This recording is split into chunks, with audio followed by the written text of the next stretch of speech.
Go ahead and get started. My name is Caroline Colas. I'm the Senior Director of Health and Wellness at the Marlene Meyerson JCC in Manhattan, and I am joined today by Megan McDonough, the CEO and founder of the Whole Being Institute, and Scott Barry Kaufman, who is a humanist psychologist who has taught courses in intelligence, creativity, and well-being at Columbia University, NYU, and the University of Pennsylvania. Today, we are going to be talking about the new science of self-actualization. That's a big word. Abraham Maslow is the 20th century psychologist best known for explaining human motivation through a hierarchy of needs. At a basic level, we all need food, water, warmth, and rest before moving on to more complex needs such as safety, love, and self-esteem.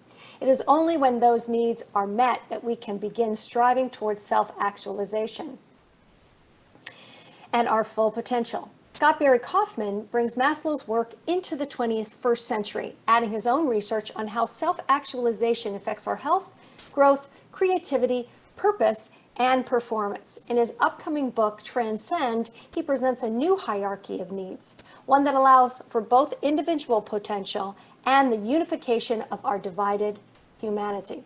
Please welcome to the call, Scott and Megan. Oh, why? It's no longer an upcoming book. It is the book. So I have it. That's what we're going to be discussing today. And before we do that, let's begin, as we always do, by just grounding ourselves into this moment.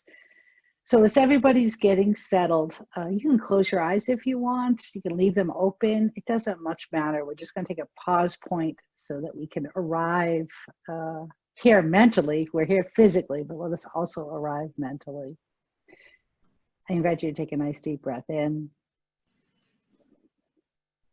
and a big exhale.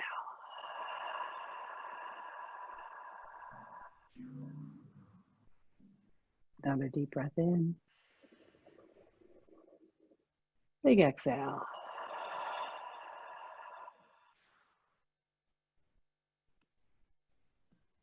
So with that simple exhale, as you let go of the breath, allow yourself to let go of the holding on to whatever extent you want to or can in this moment, so that you feel your awareness spill into the container of your body. So that you become aware of the volume of both legs. Being aware of all 10 toes. Noticing the thigh muscles and imagining that they're just spreading into the chair and melting a bit.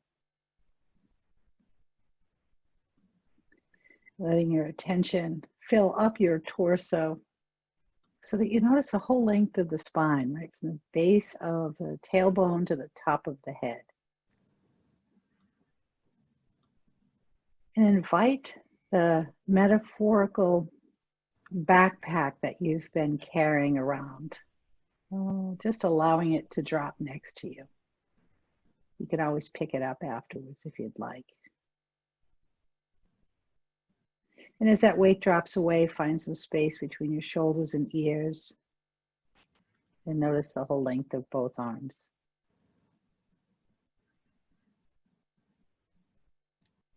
Aware of the face, the skull, the top of the head.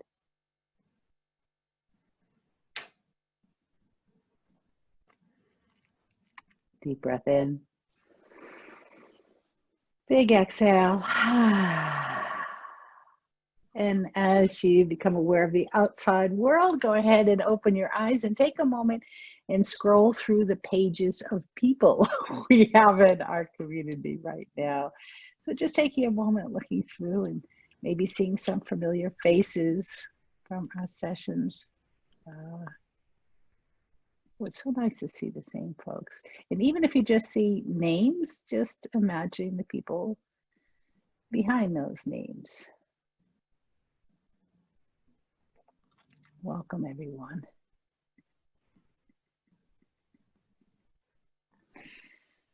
I am so thrilled to be here with you today. I've got to tell you, Scott, I'm going to confess, I have been following you for years. And Oh, I hope that's not too creepy to say, but I have been a fan of your work. Uh, Ellen, you're waving your hand. Are you trying to say something? If you are, chat it in, my friend, and one of the staff will help you out. So, Scott, one of the reasons why I've been sort of following your work is, first of all, I just love the way that you look at questions from a very imaginative standpoint, and then you go ahead and answer those questions in really unique ways. And I'm also listen to your psychology podcast on a regular basis. Dave Vargo was one of my favorite guests that you had on. Love that one. And I was really looking forward to reading this book, and I'm still digesting all of the great stuff in here. The first question that came up when I thought about the conversation today is, what called you to write this book in the first place? well, first of all, thank you for your support. And you can hear me, right? Yes, I can. I confirm you can hear me. I wrote this book. If there's many levels which I can answer that question. One level is that I've always been interested in human potential and how, and also talent loss, potential loss. A lot of people who may grow up with a disadvantage or a learning disability of some nature, and it causes them to not be able to fully express the potentials they have within them. I've always been fascinated by that topic, and I've written about that topic for years. But when I discovered the writings of Abraham Maslow, I was very excited to see his own thoughts on the topic on human potential, and to just realize that he's been misrepresented, and that a lot of people, and they talk about self-actualization, they don't really understand that he really saw self-actualization as only a bridge to self-transcendence. And also, he never drew a pyramid. It's another thing too. There was never a pyramid in his model. And there's also so many misconceptions. I wanted to not only set the record straight, because I realized that if I want to sell a book to a broad audience, I can't assume everyone has heard of Maslow or even cares about Maslow, but try to put it within the context of the world, and how when we're pitched into a state of deficiency and deficiency motivation, what Maslow called it, we really are blind to our higher possibilities. And I didn't realize just how relevant this book would be to the world that we're living in. None of us could have predicted the world we're living in right now, but I see it as even more relevant than when I was writing it. I would agree with you on that. And you used two words that I'd love for you to differentiate for the audience. You said self-actualization versus self-transcendence. Yes. Maslow, the last couple years of his life, really started writing a lot about transcendence, writing about how life is not only the path of self-actualization is not only about realizing your full potential. It involves helping to realize the full potential of others. And some people never get there. Some people spend their entire lives obsessed with hacking and this and that. They don't realize my full potential. They get to a certain age where they're maxed out. Like they got all their potential done. They've done it all, and then they feel deeply, deeply unsatisfied. And they're like, "Why am I deeply unsatisfied? Why do I feel so unsatisfied? I realized my full potential. All the self-help books told me that would make me happy." And Maslow realized that a lot of the most meaningful moments of our lives, the things that really breathe meaning and purpose into our lives, are everyday things. They're not the things that like this grandiose peak experience, but what he called plateau experiences. Micro moments of kindness to others, micro moments of seeing the miraculous in the everyday, in appreciating things that have become stale to others, these sorts of things, and just just feeling a connection to the rest of humanity is something that often makes people feel much more fulfilled in their lives than merely fulfilling their potential. When I think of self-actualization and self-transcendence for myself, in particular, as I was thinking about the conversation today, I recognized within myself, sometimes I even have a hard time finding words to describe sort of this deep pulling from a place that feels almost like a void of wanting more out of this human existence, more out of that. Maybe I have more to give. Is that what you like? What is the felt sense of folks when someone is self-actualized versus someone who's saying, I want more? Is it just like, this isn't enough? Is it a sense of a void? How do we identify that within ourselves, I guess, is the question. Very interesting question. I'd like to take a step back a second and ask, who are all these people in this call? Is this, who am I talking to? Talking to all of us. So there's about 100 people on the call. Who are these people? Who are these people? Who are- are you people? Is this, are people here members of the JCC? Yeah, that's such a good question to start with. And Caroline, note to self, we should start with that one for people who haven't been Can on. I take a step back? Yeah, let's take a step back. So let me give you a little bit of history. And Caroline, you can jump in if you want. Sure. So here's what happened. COVID hit, New York City shut down, and the JCC shut down. Whole Being Institute, who does work on human flourishing, knew the need and how could we serve? It turns out that we have a connection between Whole Being Institute and the JCC through one of our alumni, Phoebe Atkinson, who couldn't be on today, but she's actually is the one who suggested that we ask you to be on today. Excellent. So what we've been doing since New York City closed down and JCC closed down is we've been asking ourselves, how do we continue to connect community? How do we continue to move this community in a way that serves them with the sort of isolation and dire needs of COVID in what was the first hardest hit, and now is being hard hit by not only the pandemic, but the certain racial tensions that we're feeling. So we've been continuing these daily conversations with a whole host of positive psychology experts like yourself, to Barbara Fredrickson, to just a whole host of people every single day at noontime coming on board to talk about how do we do this better. So who you're talking to are people who are looking to, I guess in your language, transcend the problems of the day and live into a better tomorrow. Amazing. I am such a big fan of the JCC. I lived right around the block from it, and I still have that apartment on the Upper West Side that I'm paying for, even though I live in California, and it's killing me. Absolutely killing me. They wouldn't let me out of my lease. But too bad you couldn't sublet it for someone else. I bet there'd be someone else that would want to live in that apartment. They wouldn't let me sublet it. But I just have great affection for the JCC, and I now have affection for the Whole Being Institute. A big part of humanistic psychology, which is, I consider myself a humanistic psychologist. It's a reason why I wanted to write this book is to bring back humanistic psychology, which was popular in the 50s and 60s, but disappeared, is that the study of humanistic psychology is about the study of the whole person. You say whole being. That's interesting phrasing. Very cool.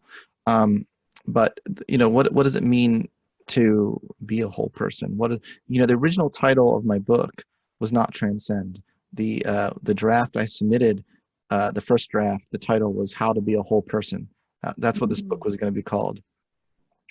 They didn't think it was sexy enough. And then it begged all sorts of questions like, what does it mean if you're not a whole person? Like you're like, can you quantify that you're half of a person or a quarter of a person? People started asking me annoying questions, and I was like, okay, fine, I'll change my title because people are going to ask me annoying questions. But what does that mean to be a whole person? And I have a phrase in my book where I define it. I thought long and hard about what is the definition of a whole person. And let me see if I can just Google my own book for a second and find it.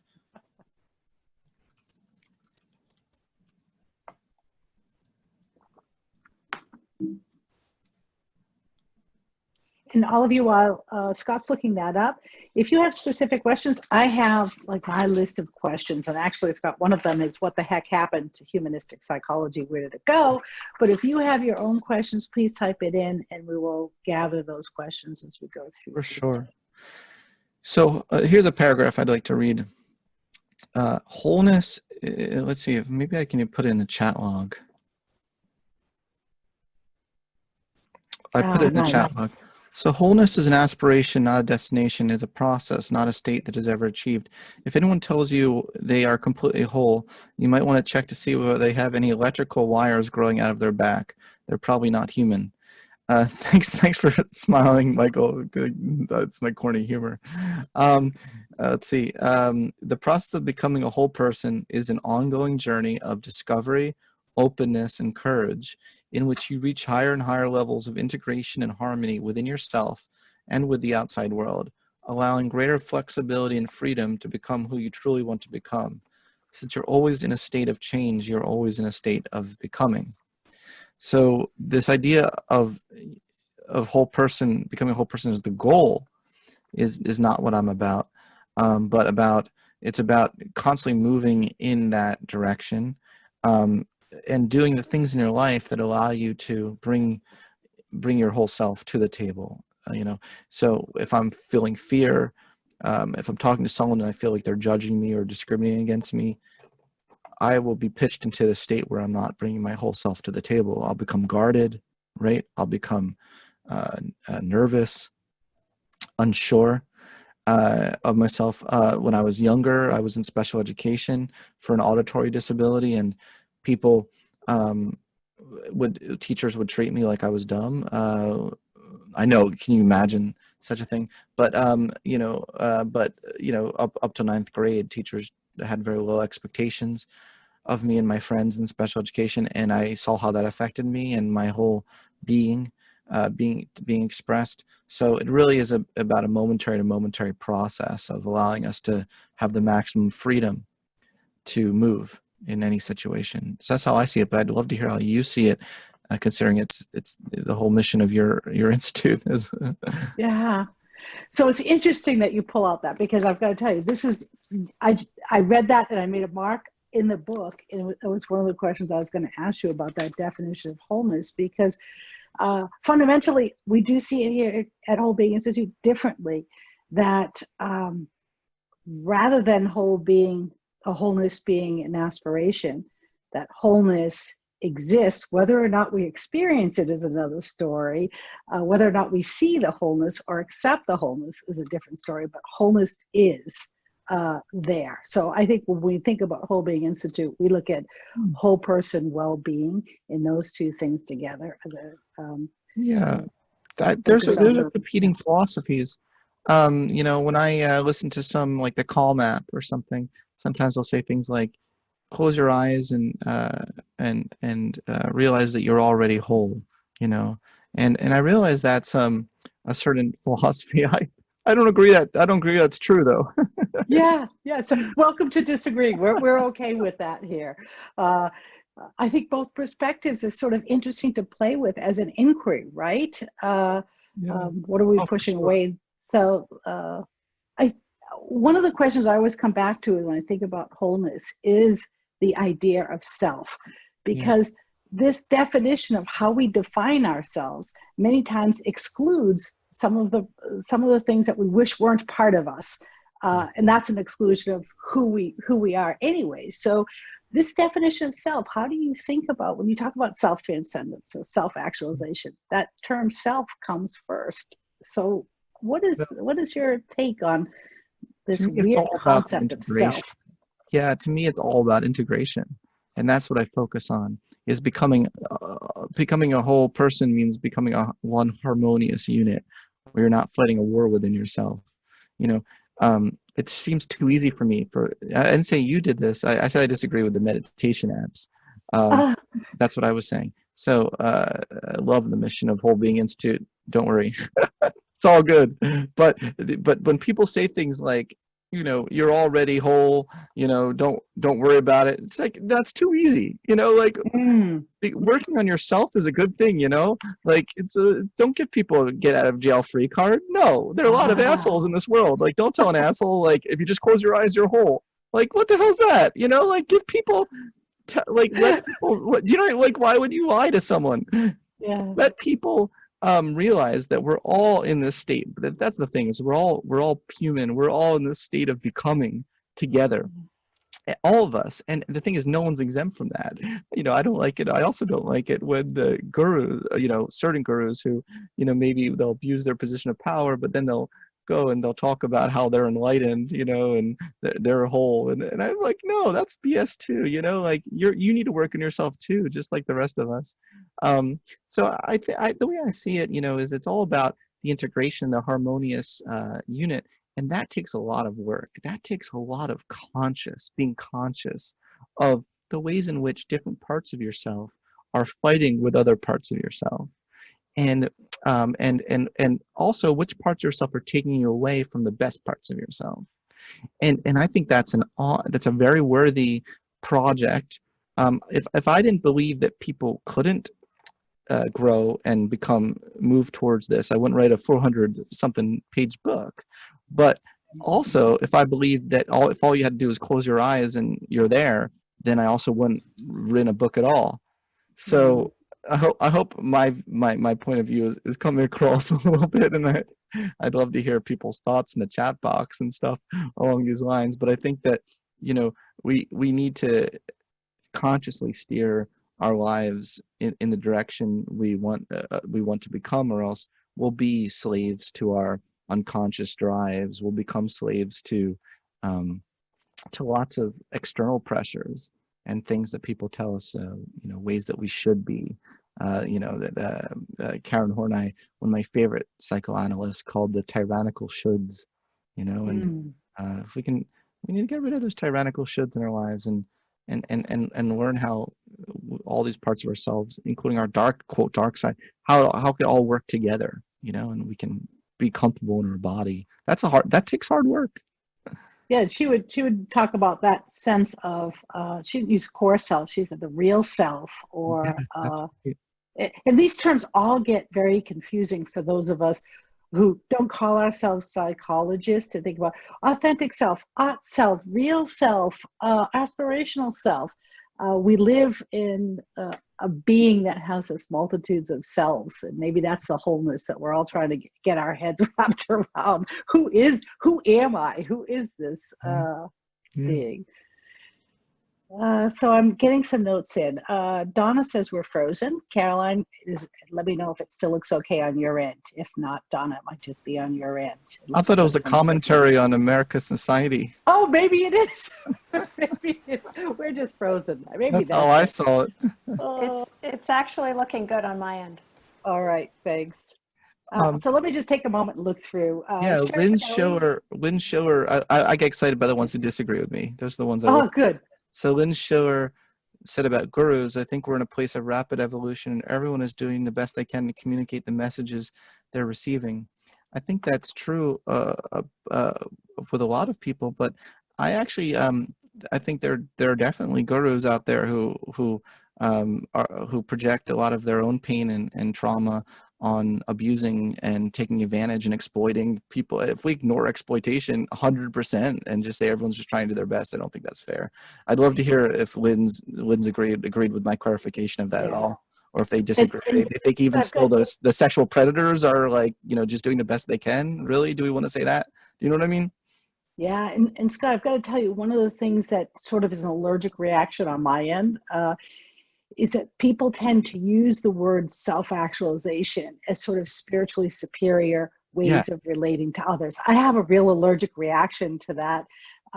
And so sometimes when I see self-transcendence or self-actualization, it feels, I just notice it myself, like, oh, do we really talk like that? Like, who would ever actually agree to say, oh, I'm a self-actualized person? Who would actually say that?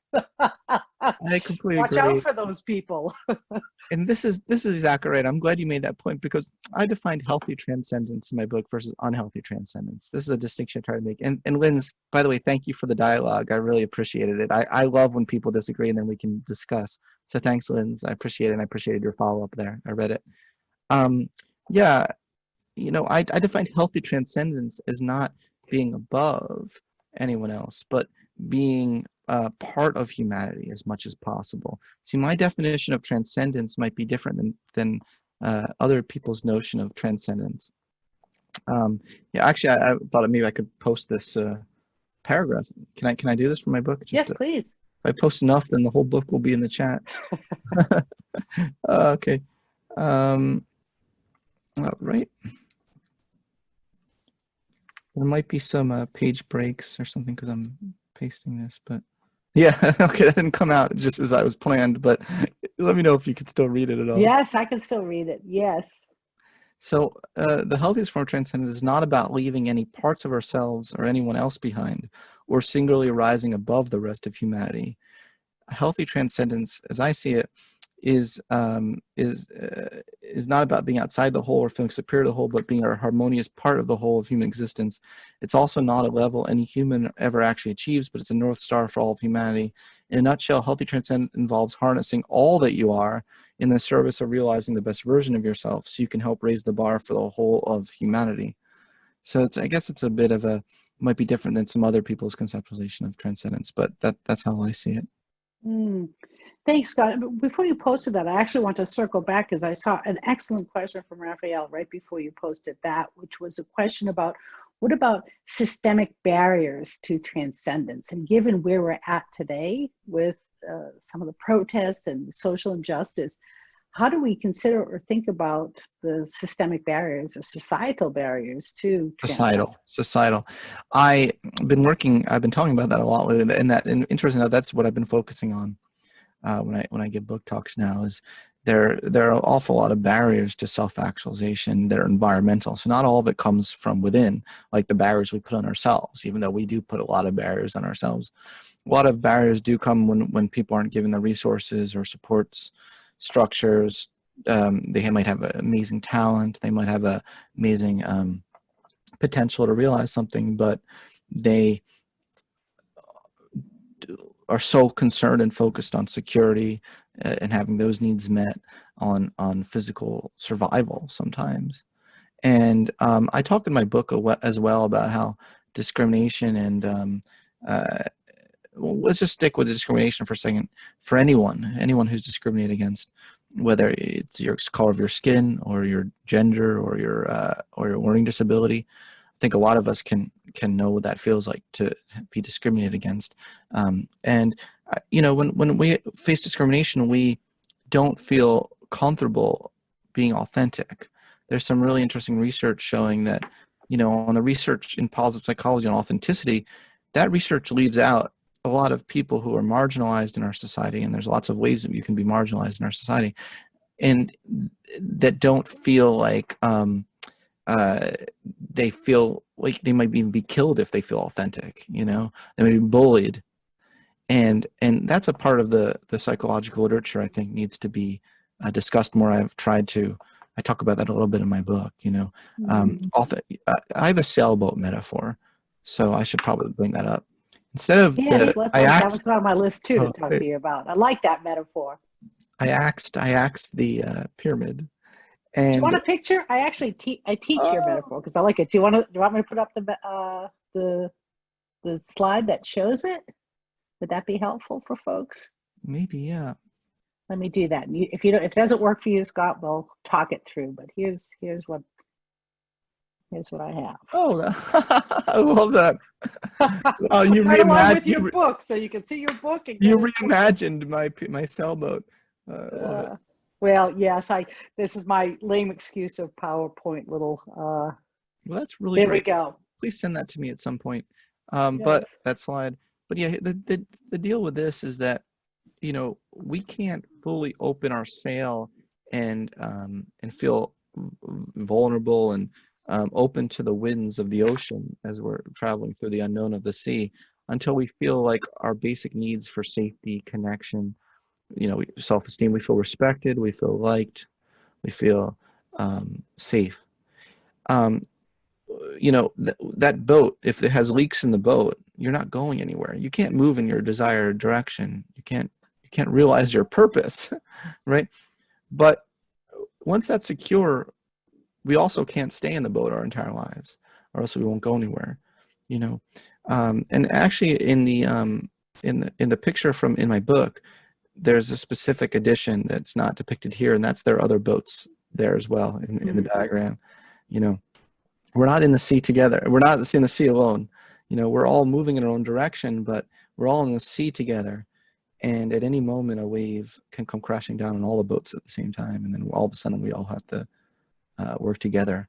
And I think it's what you're seeing a lot right now. So I wanted to just bring up this sailboat metaphor because I think it's a much better way of depicting human growth and self-actualization. Yeah. And I can tell you what so resonates with me about that is that I really disliked when either I was learning about Maslow's pyramid, which I understand now is not Maslow's pyramid, but that Often idea, right? That it was almost like a to-do linear checklist progression. You do this, and then this is the next step. You do this, and then this is the next step.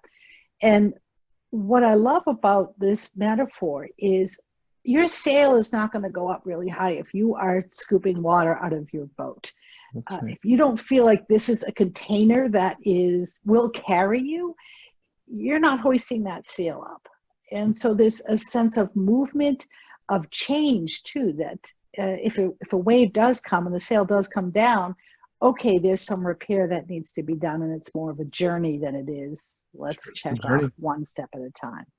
Life is something that you experience, not a trek up a mountain, to some sort of summit, in our lives we may climb mountains, but that's not what all of life is about. And thanks, Megan. I liked what you said. You're welcome. Patricia asked, since we don't even have the basic needs fulfilled now, what? In other words, we do have many of us have a roof over our heads. We're on a webinar, so we have a computer. So I'm not quite sure, Patricia. Maybe Scott, you have a sense of what this question means. Since we don't even have the basic needs fulfilled, now what? So Patricia, maybe illuminate that a little bit more for us. Please do illuminate, because the truth is we never have our basic needs fulfilled. We never will in our lives. At any point in our lives, you could probably go down the list and say, and Maslow said this, you might be 25% fulfilled in esteem. How many people are 100% fulfilled ever in their lives? Go ahead and raise your hand if you're 100% fulfilled, and we'll hand you the mic. How's that? Or connection? Do you mean to tell me before this moment, people never complained that they felt lonely? Yeah. So this moment has maybe caused us to reflect and think about our highest priorities and the things that we most need in our lives. Connection doesn't just come from how many, like living with someone, for instance. Like it's the high quality connection that matters the most. That's what matters. Not even necessarily physical proximity to a person. There's still lots of opportunities in the virtual world for high quality connections if you want to cultivate them.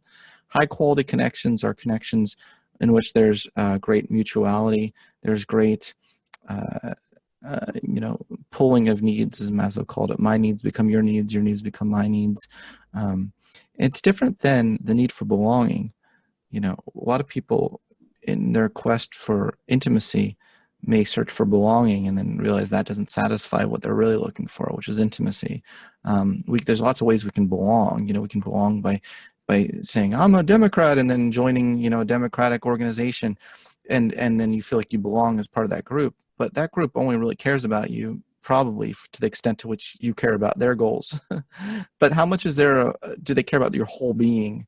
To use your language, you want to have friends, genuine friends who care about your whole being, not just what you do for them or just because you agree with one slice of them. You know what I mean? So I think that's very powerful, Scott. That's so true, right? It's not just your one belief, Democrat or Republican, or school committee or not school committee. because they'll The drop you in a whole, second. You write one thing yeah, on Twitter that suggests you're not 100% along their lines of Democrat. Maybe you question one thing they said. You say, actually, I would like to question it. Suddenly, they're not friends with you anymore. They're not your true friends. You want yeah. friends. I really do believe in high quality connections. I'm a big believer in it. And high quality connections, you may be only need two people. I think research shows two is it. That you really need in your life of high quality connections to feel satisfied and whole. you know it's funny, you can have a million superficial friends and not feel whole. you know and it might take just two people where you have a high quality connection, someone that you can talk to. You can say, this is how I'm feeling today. This is, I'd love to discuss something with you. You might not even agree with me, but let's, and they appreciate the sacredness of your being. And that's what's at the core of it, is that they appreciate the sacredness of your being. It's not that the core of it is they appreciate your view on this issue or your view on that issue, or they have be love. Maslow called it be love, love for the being of others. Also, it's being love, not doing love. A lot of people, you know, think that if they check the box, like I donated this organization, I donated that organization, now I'm going to be an asshole the rest of my life. Like I'm good, because I donated to these things. That's not being love every day of your life, every second, every moment with other people. It's not living and breathing love. It's doing love. Does this resonate with anyone? Does that make any sense? It makes perfect sense. And be love, just so you write it in the book, is an actual letter B dash love. So it's not BE love. That's right. It's B love. That's right. It's not bees getting it on. Yes. Well, bee love, like it. Yeah, yes, a lot of bees here. You've convinced me to read your book. Very good. Let's do a little advertisement for Scott's new book, Transcend. If you haven't got it yet, now's the time to get it. It is one of those books where I've marked up an awful lot. In the whole back, there's a lot of practices. So if we could sort of take the big picture of this sort of model of the boat and a lot of the big concepts that we're talking about and boil into some practices. And high quality connections and is certainly one practice that we can cultivate. Others, as you went through this book, that you feel are particularly powerful if one as one becomes. I have a whole thing of growth challenges.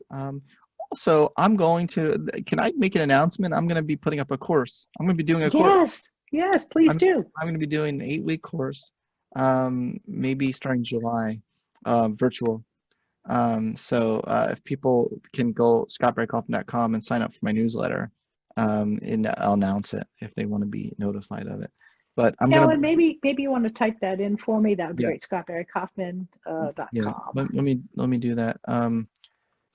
I'll be making you, if you sign up to the newsletter, then you'll hear when I announce it. But I'm going to be taking the course I've been teaching at Columbia called The Science of Living Well, and I'm going to be putting it online for the first time. And I have the series of growth challenges that I do with my students, and I'll be providing all those growth challenges for the course. Let me just. And Caroline put it in there, but if you have a specific URL Okay. to the class, yeah, she already. Oh, there you go. Go to this URL because at the top there's a way to easily subscribe to the newsletter. But yeah, so I also have some growth challenges here in my book. I'm just looking through some that might be particularly relevant.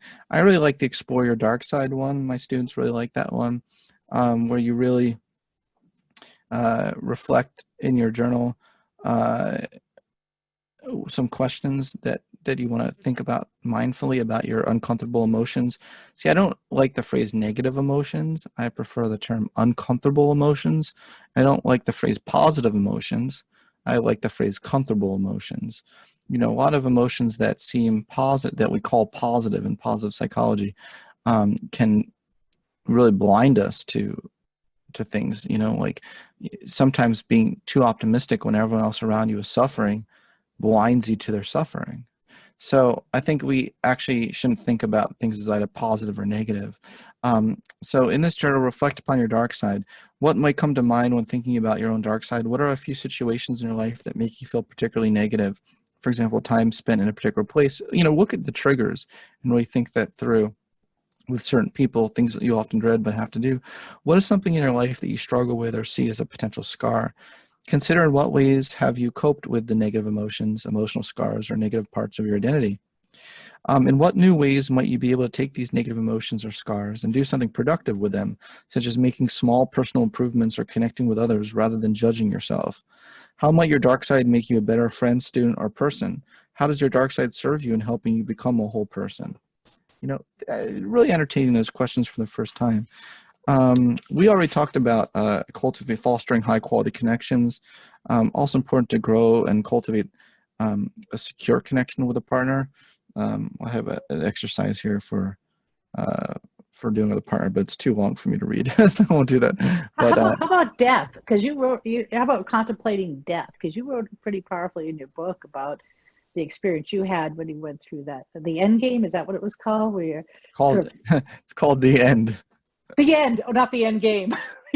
Oh no, but it was a game. You're right. No, it was The End game. You're right. Actually, you're right. You're right. Yeah, the game was called The End. Yeah.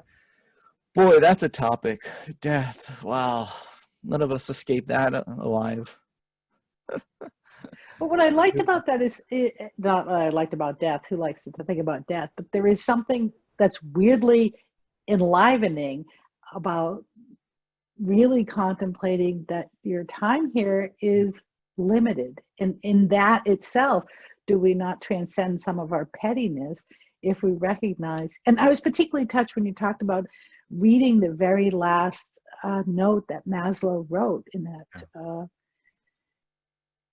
our lives are, even when they're done, they feel unfinished. Like there's always more work to be done, and contemplating that helps us choose today what's most important for us. Yeah. So, choosing what you want to do that will transcend yourself is the only thing that makes us not fear death.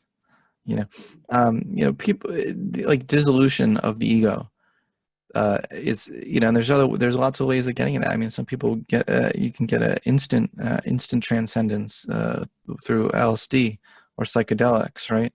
And I don't know how many people in this room have done psychedelics. You know who you are. You know who you are in the 60s. We won't ask you to raise your hands, but you know. And some of you, but yeah, but there are other ways, there, like deep meditation practice, spiritual practices like prayer has been shown in some ways. There are a whole wide range of spiritual practices available to people regardless of their specific religious beliefs. Having more awe in your life, like encountering all all triggers and things in your life that make you feel reverence or just be outside of yourself are the things that give us the greatest peace in our life, and we don't fear death as much. When I really try to get at what is the fear of death, what is it really? And the thing is, death activates a lot of our defense mechanisms. It in a lot of ways, it's death signals. First of all, it's a threat to our self-esteem. So narcissists don't like to think that they're ever going to die. Profound narcissists will almost have this illusion that they're immortal, that anything they can do anything, and no one can touch them. Hate to say that. I hate to say it. A lot of narcissists have died throughout the course of human history, so it's not true. They're human too, but it's a threat. It's a big threat to our self-esteem to know that our self will disappear and there's nothing we can do about it someday, right? So that's a threat. It's also, death is a threat to our connections to others, our loved ones. The thing is, death is a threat to our basic needs in a way. It's the ultimate threat, but we don't have to view it as such. If we live a life where we're only concerned with our basic needs, then yes, that's how you can view the situation. But those who can transcend the boat of the sailboat and can open up the sail and live their lives fully and with the unknown, with bravery, with courage, with love, exploration, purpose.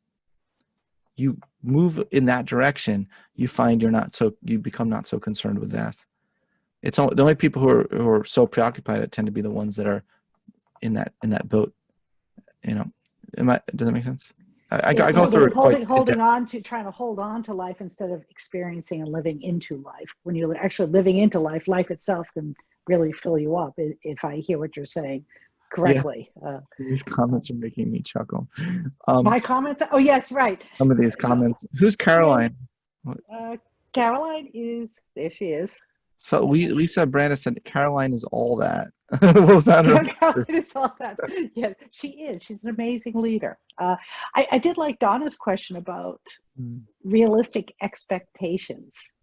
Something about transcendence might not feel too realistic. So how do you think about realistic expectations when you think about becoming and self-actualization and self-transcendence? I think it's very realistic for us to be on the path to self-actualization. And that doesn't mean like, it depends on how you think of the situation. I don't view it as this one grandiose moment that you ever achieve. It's a direction. You decide that you're going to, every day, you're going to try your best to explore things, to treat things with love, and you have a specific direction that you're moving in. That's the path of self-actualization. And it's not, I think it's very realistic that any of us can wake up every morning and be like, my goal for the day is to move in this direction, and it's in my sailboat, and that's the direction I want to move in today, and I'm going to work towards it. I think it's very realistic. I believe in people. I guess maybe that's my biggest Achilles heel or my greatest strength. I don't know which. Well, maybe we think too loftily about transcendence. I mean, Jonathan Haidt, some of his work of in awe, that we have these moments of awe, and it's really these self-transcendent positive emotions, even though you don't like that word positive, do happen more often than if we would pay more attention to this one precious life, as Mary Oliver would write, that perhaps we wouldn't need to think, is this realistic or not realistic, because it's already here. Any thoughts on that, Scott? Yeah, I like the word positive. I didn't like it in the context of emotions. I see. But I like things that are positive. Don't get me wrong. It's usually positive effects are nice. I don't like to prejudge things as positive or negative. We prejudge people as positive or negative, without even talking to them. So I'm all about positive outcomes. Yeah. You see there what you I'm go. saying? You see what I'm saying? Do you see my distinction? And I really loved your reframe of comfortable and not comfortable. When I was teaching the course on leadership, I tried to think about constructive or not, or destructive, because sometimes negative emotions can be very constructive as it pertains to a given moment. So, but I like your word comfortable and uncomfortable better. Jennifer Matson said, thank you, by the way, thank you. Jennifer Matson says, that's pretty intense. Do you know what she was referring to? I don't. Jennifer, if you write that in, we'll cover that again. Patricia said, shame they changed your title. She liked your other title better. Multiple people like the other. But I didn't answer your question. I realized I didn't answer your question. So could you ask it again? Because I want to make sure I answer it. Well, the interesting thing about staying in the moment is I forget what I did in the last moment. So apparently I don't remember the question I asked you. So it wasn't meant to be answered. But because now I'm already on to Jennifer's question about this question. What has been most helpful for you during this pandemic? I love that question. But do you know what that's pretty intense part meant? Referred to? Well, I'm going to see if she types it in. Yes, I saw the question. Yeah. What they were referring to is that someone said that a career coach had asked him to write the story, his own future obituary, to help him clarify what really matters to him and how do I want to be remembered. And it was really helpful to understand where I needed to refocus my energy. Yeah, I love that. Maslow had all sorts of exercises to help us overcome the fear of death, but also to be really fully present with someone is sometimes thinking about the impermanence of the moment. So sometimes even when you're talking to someone, as I do sometimes, imagining what life will be like without them, and while you're talking to them, imagining them dead. I know it doesn't sound it sounds intense, I realize, but some of these kinds of exercises can really help us walk us into the preciousness of the moment very much. So thank you. Thank you, Jennifer, and thank you, Carolyn, for clarifying that. Did I yet again not answer your question, Megan? Listen, I'm living in the moment. I forget what I Jennifer asked asked right the after question. I'm right with you. Do you do the Jennifer's same thing, question. Carol? Yeah. What has been Yes, most helpful for you during the pandemic? That's pandemic. That's the question. what it was. Oh, so Jennifer, you want to know about me personally? Is that what's going on here? Of course, everyone always wants to know about you personally. Your writing is interesting, but we want to get into the person. What have you been doing personally? My gosh, acceptance. You talk about radical acceptance. That not my own phrase. But for Tara example, Brach. Tara Brach, I want to Yeah. give gratitude, but my gosh, I've been practicing that more than anything in my life. I've been thinking a lot about my past. I've been reflecting a lot about narratives that I told myself. I This is so personal. This is so personal what I'm about to say. But I reconnected yesterday with a girlfriend who from 18 years ago, or 16 years ago. For the first time, we reconnected in maybe in over 10 years.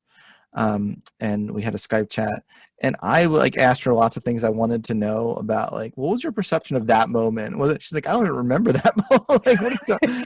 And there are things I was harboring. There are things that in narratives I had told myself about, maybe even I even harbored some ideas I was a jerk, in that relationship and stuff. And we talked about it, and she's like, no, I remember you were really sweet to me. I've been harboring for 16 years a narrative about myself. I've been so hard on myself. I always am hard on myself, but I'll be so hard on myself about one little thing maybe I do that I'll harp on for 20 years that I realize that I could have just let go, and I might not even have been true. And I realized yesterday some things weren't true that I had been hard about myself about. And that was really transformative for me. Just extremely transformative. I just recommend people try it. Pick someone from your past, you maybe even talked to in 20 years, and just be like, what was I like back then? Really, what was your perception? What, how could I have been a better person? But just question certain things about your narratives. I went right into it yesterday with this chat. It was so healing. It was just so incredibly healing. I realized I really have been uh, harboring lots of incorrect narratives and really self-loathing that didn't need to happen. I didn't need to loathe myself at all. So that's my really personal. I mean, I don't know if Jennifer really wanted me to get personal, Well, but first of all, let us, if you can relate to what Scott is saying, because you've lived into that your own life, give him a little, yeah, I get that. That's me. I've lived into that. Haven't we all? And actually, Karen has a wonderful quote in chat from Pema Chodron, who says, feel the feelings and drop the stories. So yeah, I love easier that. said to drop the stories, but that is really so powerful. Feel the feelings, drop the story. Yeah. I love that so much. You feel the feelings without the labeling of it. Then you're just feeling feelings. That's all. And what are you doing? You're experiencing life. That's what life's all about. That's it. That's all we got in life. That's what we've We're got. no longer alive, we don't get experiences anymore. That's what we don't get when we're dead. It's you ask, what does life buy us? Buys us conscious experiences. That's it. That's all life buys us. It's the only thing that distinguishes us between life and death. And it's funny, Miriam says it's so hard to see oneself neutrally. And isn't that part of what we're trying to transcend when we talk about transcendence, is the ability to see all of us, maybe not neutrally, but at Oh, least absolutely. hold the table for all of these feelings and emotions that come up. So Absolutely. 1000%. seeing yourself from a vantage point is what a meditation practice can really help you with. Um, yeah, this idea of radical acceptance is a fascinating concept because it doesn't mean that you like everything you see, but you know, you have friends, right? You have friends who you don't like everything about them, right? Like, does anyone have a friend where they just like everything about that friend? Like, there's literally nothing that annoys them. Like, no, like I'd be Well, if you're surprised around them enough, eventually they if will. And you're if they around. don't annoy you, it means you haven't been spending enough time with them. That's exactly right. That's exactly like, and yet you don't disavow your friend, but why do we do that with ourselves? It's like, we're around ourselves 24/7. Of course we're going to get sick of ourselves sometimes, but you know, if we can look at ourselves as a distance, like we look at our friends at a distance, we realize that, we can still be fond of ourselves and still and accept things about ourselves that we want to work on. I mean, it's all about growth. So. It's all about growth and that wholeness. So I'm going to wrap up. And Caroline, when I wrap up, do you want to get the rest of the speakers for the week so you can announce that in just a moment? I want to spend a moment in acknowledging and thanking and strength spotting Scott. So if you all could take a moment and type into the chat a strength you saw Scott use, something you appreciated about what he Aw. shared, just a word or two so that we can sort of love bomb him before he leaves. We want to be love for him and all he shared with us today. So That right, is really I'll sweet. let you take that in as people write that.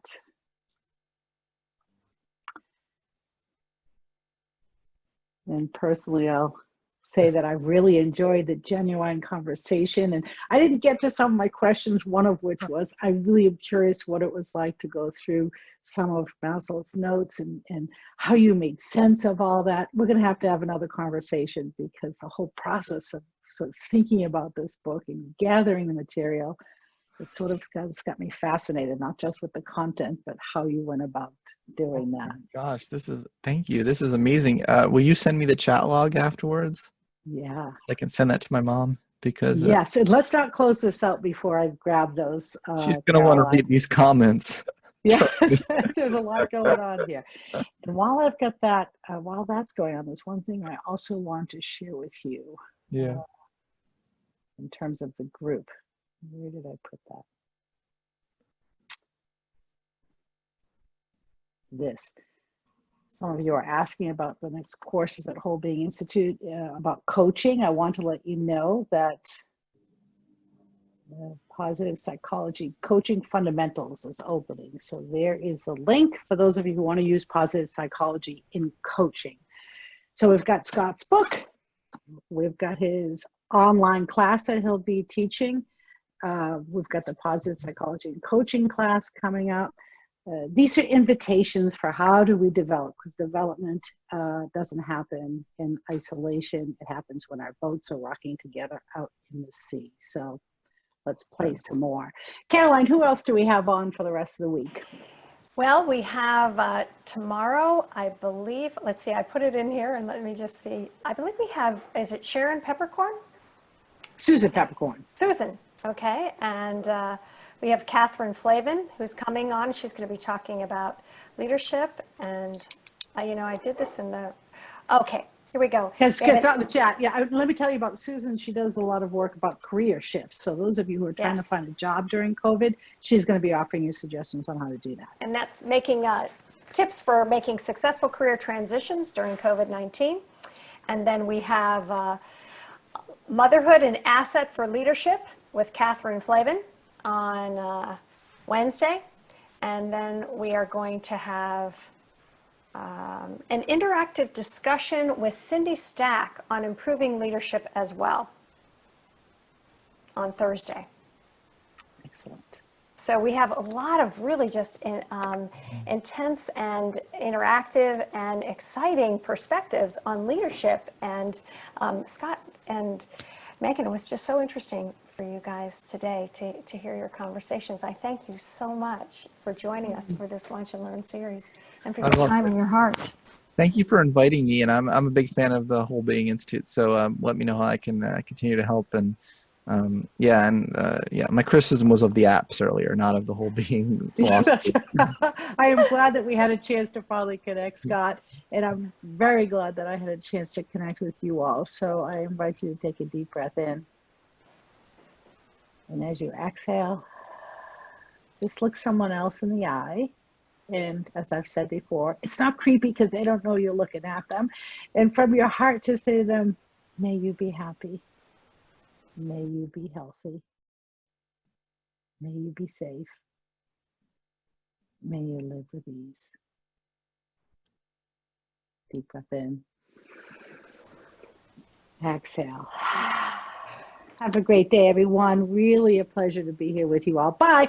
We're going to unmute and everybody say goodbye, Caroline, or is it too much? I don't know if we can do that. Let me try. I don't think with the new Zoom they'll let me do that. So everyone, thank you so much. We hope to see you Tuesday, Wednesday, and Thursday. Scott, thank you so much. Megan, thank you so much. Have an amazing day, everybody. Take care now.